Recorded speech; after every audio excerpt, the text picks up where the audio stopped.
नमस्कार, आप सभी किसान उद्यमियों का एफपीओ बुलेटिन में हार्दिक स्वागत है। आप सभी जानते हैं कि चाहे कृषि में उद्यानिक फसल हो या फिर अनाज वाली फसलों हो या फिर किस तरह का पौधे का रोपण हो, सभी क्षेत्र के लिए सिंचाई का व्यवस्था करना, सिंचाई का प्रबंध करना बेहद ही ज़रूरी होता है। अपने देश में या विविध राज्यों में भी अभी आधे से अधिक असिंचित क्षेत्र हैं। इससे हमारा जो उत्पाद है वो काफ़ी प्रभावित होता है। इन्हीं परेशानियों को दूर करने के लिए उद्यान निदेशालय ने एक योजना शुरू की है। इस योजना का नाम है सामूहिक नलकूप योजना। सामूहिक नलकूप योजना बहुत ही ज़रूरी है। छोटे छोटे किसानों के लिए तो अत्यंत ही उपयोगी है। दरअसल जो बड़े किसान होते हैं अपने व्यवस्था कर लेते हैं सिंचाई की, उनके पास संसाधन होते हैं, लेकिन जो छोटे छोटे किसान होते हैं, आप सभी जानते भी हैं कि छोटे छोटे किसान अभी हमारा कृषि की जो जोत है छोटे छोटे टुकड़ों में बँट गए हैं। सभी के लिए संभव नहीं है कि वो सिंचाई की व्यवस्था अपने स्तर से कर सकें। ऐसी स्थिति में उनके लिए काफ़ी दुष्कर कार्य हो जा रहा था कृषि कार्य के लिए सिंचाई का प्रबंध करना, चूँकि सिंचाई का प्रबंध किराए पर जब लेते हैं तो काफ़ी महंगा साबित होता है उनके लिए। इसके लिए गवर्नमेंट ने बहुत ही अच्छी योजना शुरू की है। छोटे छोटे किसान जो सीमांत किसान हो, जो लघु किसान हैं, अगर सामूहिक रूप से संगठित होते हैं और संगठित होने के बाद वो इस योजना का यानी सामूहिक नलकूप योजना का लाभ ले सकते हैं। इसमें सबसे बड़ी बात ये है कि इसकी जो परियोजना राशि है बहुत ही कम रखा गया, यानी 3 लाख रुपए रखा गया है और उसमें भी 80% तक सब्सिडी का प्रावधान किया गया है। यानी किसानों को अंशदान के रूप में 20% अर्थात 60,000 रुपये राशि देने होते हैं और शेष राशि का प्रबंध उद्यान निदेशालय द्वारा उन्हें अनुदान स्वरूप प्रदान की जाती है।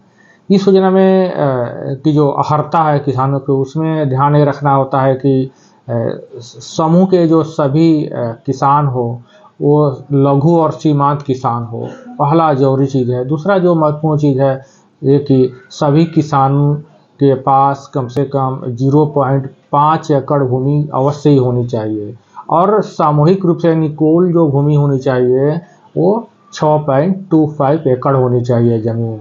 हालांकि इसमें सुधार किया गया पिछले वर्षों से। पिछले वर्ष तो 12.50 एकड़ भूमि की ज़रूरत थी, जिससे बहुत सारे किसान इसका लाभ नहीं ले पा रहे थे। इसमें बहुत ही महत्वपूर्ण सुधार किया गया है गवर्नमेंट द्वारा।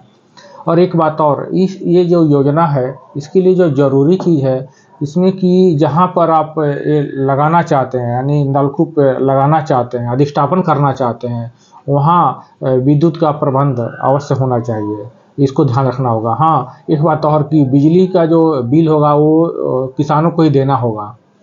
और सबसे जो इसमें जो अनिवार्य चीज़ है उसमें आपको ध्यान रखना होगा कि योजना के लाभ लेने के बाद से कम ये जिम्मेवारी होगी उन किसानों की जो कि कम से कम 7 वर्षों तक इस योजना का वो लाभ, योजना जो अधिष्ठापित किया गया है इसको चलाते रहें, वो इसको भी ध्यान रखना है।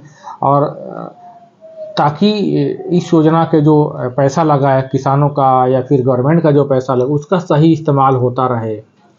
हाँ, आपको मन में आएगा कि आवेदन कैसे करें। तो आवेदन के लिए आप उद्यान या हर राज्य के लिए अलग अलग प्रबंध है। आप अपने राज्य के उद्यान निदेशालय की वेबसाइट पर जाइए और ऑनलाइन आवेदन कर सकते हैं। यदि बिहार की बात करें तो आप इसका जो वेबसाइट है www.horticulturebihar.gov.in पर जाइए और वहाँ विजिट कीजिए और वहाँ पर आवेदन आप कर सकते हैं। और इस विषय में अधिक जानकारी के लिए आप अपने ज़िले के सहायक निदेशक उद्यान से भी संपर्क स्थापित कर सकते हैं। तो आपको जानकारी अच्छी लगी होगी। अगर अच्छी लगी होगी तो इसे शेयर करें, सब्सक्राइब करें और साथ ही साथ इसे आप लाइक भी करें। इस संबंध में यदि आपको किस तरह का कन्फ्यूजन है और कुछ जानना चाहते हैं तो कमेंट बॉक्स में आए, कमेंट करें, आपको अपेक्षित जानकारी मुहैया कराई जाएगी। तो आज के बुलेटिन में बस इतना ही। बहुत बहुत धन्यवाद।